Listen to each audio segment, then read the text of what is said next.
Pet Parade wasn't the only thing driving people to Tupelo. Elvis fans had a chance to relive one of the most iconic moments in music history, the buying of the first guitar. WCBI's Chad Groening has more.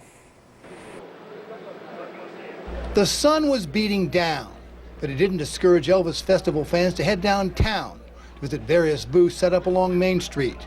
There was plenty of Elvis memorabilia, including original Sun 45 RPM records.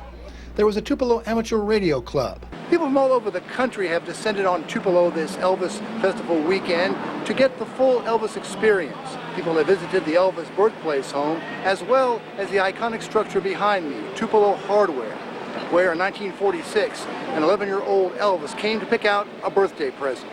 Hello. Hey, well, Miss Gladys, what brings you to town today? Well, Mr. Bobo, it's somebody's birthday today. It's mine, Mr. Bobo, it's mine. Well, happy birthday. Now, what can I help y'all with today, young man? Elvis? I'm gonna get a gun. That one. You talking about that gun up there? Yes, sir. That's a .22 rifle. Here she is. Miss Gladys, what do you think? Gladys wasn't crazy about the idea, so as we all know, Mr. Bobo steered him in another direction.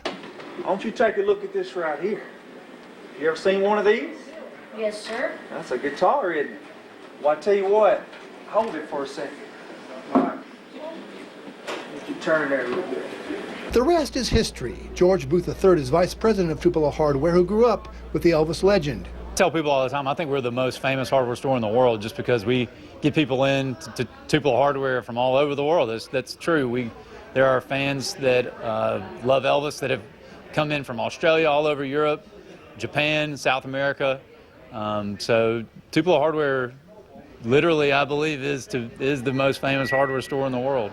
And Alan Kaysen of Tupelo is a history teacher who loved to play the part of Forrest L. Bobo, the Tupelo Hardware employee who recommended Elvis buy a guitar rather than a rifle. I work with some people that also, they're in the Elvis fan club, and so they approached me about playing this role. And so, yes, I have read about the story of how he sold the guitar to Elvis, and I was very intrigued by it, and what an amazing story that he did this. Kaysen says it is humbling to be standing behind the same counter where the legend began.